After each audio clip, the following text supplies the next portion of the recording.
Hi hello friends, ಎಲ್ಲರೂ ಹೇಗಿದ್ದೀರಾ? ಚೆನ್ನಾಗಿದ್ದೀರಾ ಅನ್ಕೋತೀನಿ. ವೆಲ್ಕಮ್ ಟು ಮೈ ಚಾನಲ್ ಖುಷಿ ಕನ್ನಡ ಲಾಗ್ಸ್.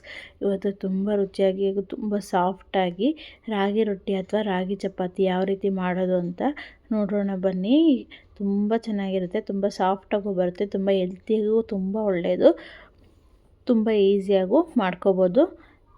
ಬನ್ನಿ ಈಗ ಯಾವ ರೀತಿ ಮಾಡೋದು ಅಂತ ನೋಡೋಣ. ಅದಕ್ಕಿಂತ ಮುಂಚೆ ಯಾರು ನನ್ನ ಚಾನಲ್ನ ಸಬ್ಸ್ಕ್ರೈಬ್ ಮಾಡಿದರೆ ನೋಡ್ತಾ ಇದ್ದೀರಾ, ಪ್ಲೀಸ್ ಸಬ್ಸ್ಕ್ರೈಬ್ ಮಾಡಿ, ಲೈಕ್ ಮಾಡಿ, ಶೇರ್ ಮಾಡಿ, ಕಮೆಂಟ್ ಮಾಡಿ, ಹಾಗೂ ಬೆಲ್ ಐಕಾನ್ನ ಪ್ರೆಸ್ ಮಾಡಿ.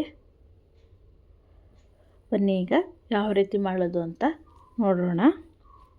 ಫಸ್ಟಿಗೆ ಒಂದು ಪಾತ್ರೆ ಇಟ್ಕೊಂಡು ಅದಕ್ಕೆ ನಿಮಗೆ ಎಷ್ಟು ಕ್ವಾಂಟಿಟಿ ಬೇಕೋ ಅಷ್ಟು ಕ್ವಾಂಟಿಟಿ ನೀರು ಅಂದರೆ ನಿಮಗೆ ರೊಟ್ಟಿ ಎಷ್ಟು ಕ್ವಾಂಟಿಟಿ ಬೇಕೋ ಅಷ್ಟು ಕ್ವಾಂಟಿಟಿ ನೀರು ಹಾಕ್ಕೊಳ್ಳಿ. ಈಗ ನಾನು ಇದಕ್ಕೆ 2 ಚೊಂಬಿನಷ್ಟು ನೀರು ಹಾಕ್ಕೋತಾ ಇದ್ದೀನಿ.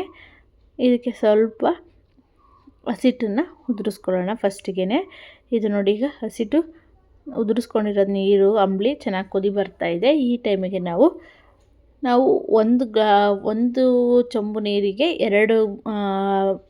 2 ಬಟ್ಲಷ್ಟು ಹಸಿಟ್ಟು ಹಾಕ್ಕೋಬೇಕು. ನೀವು ಮುದ್ದೆ ಮಾಡ್ತೀರಲ್ಲ ಅದೇ ಥರ ಮಾಡ್ಕೋಬೇಕು ಇದನ್ನು. ಈಗ ನೋಡಿ, ಇದನ್ನು ಹಸಿಟ್ಟು ಹಾಕ್ಕೊಂಡು ಸ್ವಲ್ಪ ಕೋಲಲ್ಲಿ ಸ್ವಲ್ಪ ಒಂದು 5-10 ನಿಮಿಷ ಹಸಿಟ್ಟು ಚೆನ್ನಾಗಿ ಬೇಯಲಿಕ್ಕೆ ಬಿಡೋಣ. ಬೆಂದ ನಂತರ ನೋಡಿ, ಈ ಥರ ನಾವು ಮುದ್ದೆ ತಿರ್ಕೋತೀವಲ್ಲ ಆ ಥರನೇ ತಿರ್ಕೋಬೇಕು ಚೆನ್ನಾಗಿ. ಇದಕ್ಕೆ ಸ್ವಲ್ಪ ರುಚಿಗೆ ತಕ್ಕಷ್ಟು ಉಪ್ಪು ಹಾಕ್ಕೊಳ್ಳಿ, ಅದು ವಿಡಿಯೋದಲ್ಲಿ ಹೋಗಿದೆ ನೋಡಿ. ಈಗ ಇದನ್ನು ಒಂದು ಪಾತ್ರೆಗೆ ತಗೊಂಡಿದ್ದೀನಿ. ಈಗ ಇದಕ್ಕೆ ಸ್ವಲ್ಪ ಮೇಲೆ ಎಣ್ಣೆ ಹಾಕ್ಕೊಂಡು ನೀಟಾಗಿ ಮಿತ್ಕೊಳ್ಳಿ. ನಾವು ರಾಗಿ ಮುದ್ದೆ ಮಾಡ್ತೀವಲ್ಲ ಅದೇ ಥರನೇ ಆಗುತ್ತೆ.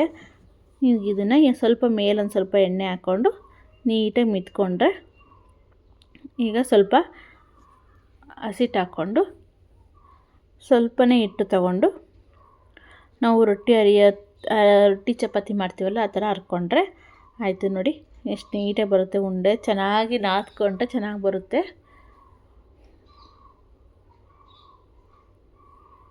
ನೋಡಿ, ಈಗ ಇದಕ್ಕೆ ಸ್ವಲ್ಪ ಮೇಲೆ ಹಸಿಟ್ಟು ಹಾಕ್ಕೊಂಡು ಫಸ್ಟಿಗೆ ಸ್ಟಾರ್ಟಿಂಗ್ ಒಂದು 5 ನಿಮಿಷ ತೊಡ್ಕೊಂಡು, ಈಗ ನೋಡಿ ಎಷ್ಟು ಚೆನ್ನಾಗಿ ಬರುತ್ತೆ.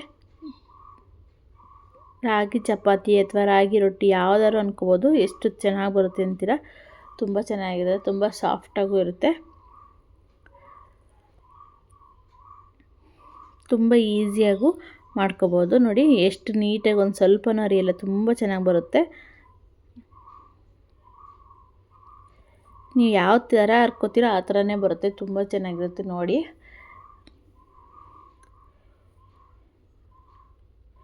ಈಗ ನೋಡಿ ನೀಟಾಗಿ ಈಗ ಎಲ್ಲ ಸೈಡು ನೀಟಾಗಿ ತೆಳುವು ಬೇಕು ಅಂದರೆ ನೀವು ತೆಳುವಾಗಿ ಹರ್ಕೋಬೋದು. ನಿಮಗೆ ದಪ್ಪ ಬೇಕು ಅಂದರೆ ದಪ್ಪನೂ ಮಾಡ್ಕೊಳ್ಳಿ. ನಾನು ತೆಳುವಾಗಿ ಹರ್ಕೋತಾ ಇದ್ದೀನಿ ನೋಡಿ. ಎಲ್ಲೂ ಸ್ವಲ್ಪನೂ ಒಡೆಯಲ್ಲ, ತುಂಬ ಚೆನ್ನಾಗಿ ಬರುತ್ತೆ. ನಾವು ಹಸಿಟ್ಟನ್ನು ನಾದ್ತೀವಲ್ಲ ಅದ್ರ ಮೇಲೆ ಡಿಪೆಂಡ್ ಆಗುತ್ತೆ. ನೋಡಿ ಎಷ್ಟು ಚೆನ್ನಾಗಿ ಬಂದಿದೆ. ಇನ್ನು ಕೆಳಗಡೆ ಹಸಿಟ್ಟೆಲ್ಲ ಕೊಡಿಕೊಂಡು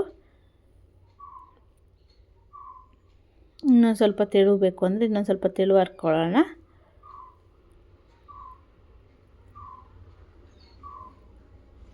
ನೋಡಿ ಎಷ್ಟು ಚೆನ್ನಾಗಿ ಬರ್ತಾಯಿದೆ, ತುಂಬ ಚೆನ್ನಾಗಿರುತ್ತೆ ಟೇಸ್ಟು. ಈಗ ಆಗಿದೆ. ಈಗ ಹಂಚಿನ ಕಾಯಲಿಕ್ಕೆ ಇಟ್ಟಿದ್ದೀನಿ. ಈಗ ಒಂದು 5 ನಿಮಿಷ ಬಿಟ್ಟು ಈಗ ನಾವು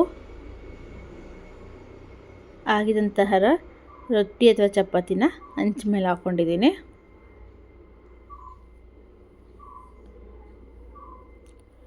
ಇದಕ್ಕೀಗ ಮೇಲುಗಡೆ ಸ್ವಲ್ಪ ನಾವು ರೊಟ್ಟಿಗೆ ನೀರು ಯಾವ ಥರ ಹಚ್ಕೋತೀವೋ ಆ ಥರ ಹಚ್ಕೊಂಡು ಹಚ್ಚಿ ಮುಚ್ಚಿ 2 ಸೈಡನ್ನು ಬೇಯಿಸ್ಕೋಬೇಕು.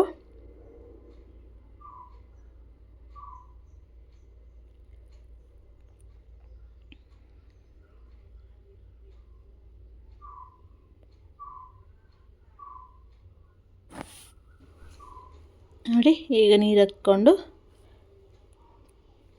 ಈಗ ಇನ್ನೊಂದು ಸೈಡನ್ನು ಎತ್ಕೊಂಡು ಬೇಯಿಸ್ಕೊಳ್ಳೋಣ. ನೋಡಿ ಎಷ್ಟು ಚೆನ್ನಾಗಿ ಬಂದಿದೆ.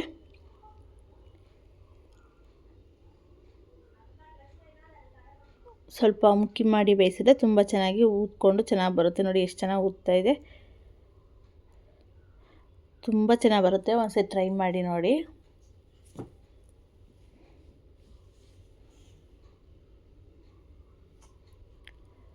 ನೋಡಿ ಎಷ್ಟು ಚೆನ್ನಾಗಿ ಊದ್ತಾ ಇದೆ. ರಾಗಿ ಚಪಾತಿ ಅಥವಾ ರಾಗಿ ರೊಟ್ಟಿ ಯಾವುದಾದ್ರೂ ಅಂದ್ಕೋಬೋದು, ಎಷ್ಟು ಚೆನ್ನಾಗಿ ಊದ್ತಾ ಇದೆ ನೋಡಿ. ಹಾಗೆ ನೆಕ್ಸ್ಟ್ ಇನ್ನೊಂದನ್ನು ಹಾಕ್ಕೊಂಡು ಬೇಯಿಸ್ಕೊತಾ ಇದ್ದೀನಿ. ತುಂಬ ಒಳ್ಳೆಯದು, ಮಾತ್ರ ಹೆಲ್ತಿಗೂ ತುಂಬ ಒಳ್ಳೆಯದು, ತುಂಬ ಸಾಫ್ಟಾಗೂ ಬರುತ್ತೆ. ಒಂದು ಸರಿ ಟ್ರೈ ಮಾಡಿ ನೋಡಿ.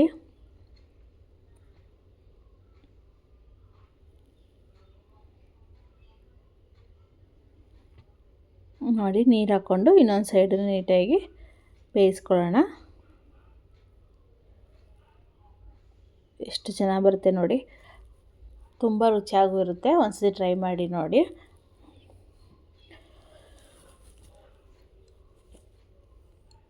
ಈ ಥರ ಮಾಡಿಕೊಟ್ರು ಮಕ್ಳಿಗೆ ಒಂದೇ ಥರ ಚಪಾತಿ ರೊಟ್ಟಿ ತಿಂದರೂ ಬೇಜಾರಾಗಿರುತ್ತೆ. ಈ ಥರ ನಾವು ರಾಗಿ ಚಪಾತಿ ಅಥವಾ ರಾಗಿ ರೊಟ್ಟಿನ ಈ ಥರ ಮಾಡಿಕೊಟ್ರು ಅವರು ಇಷ್ಟಪಟ್ಟು ತಿಂತಾರೆ.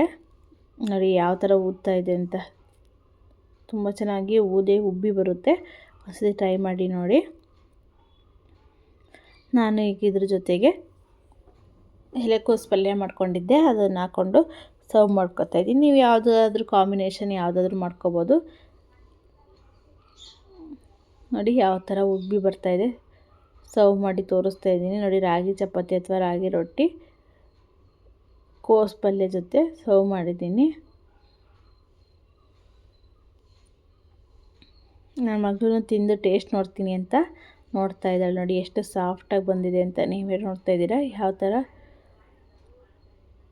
ನೋಡಿ ತುಂಬ ಸಾಫ್ಟಾಗಿ ಬಂದಿದೆ. ಪ್ಲೀಸ್ ಹಾಗೆ ನನ್ನ ಚಾನಲ್ನ ಯಾರೆಲ್ಲ ಸಬ್ಸ್ಕ್ರೈಬ್ ಮಾಡ್ತಾರೆ ನೋಡ್ತಾ ಇದ್ದೀರಾ, ಪ್ಲೀಸ್ ಸಬ್ಸ್ಕ್ರೈಬ್ ಮಾಡಿ, ಲೈಕ್ ಮಾಡಿ, ಶೇರ್ ಮಾಡಿ, ಕಮೆಂಟ್ ಮಾಡಿ ಹಾಗೂ ಬೆಲ್ ಐಕಾನ್ನ ಪ್ರೆಸ್ ಮಾಡಿ.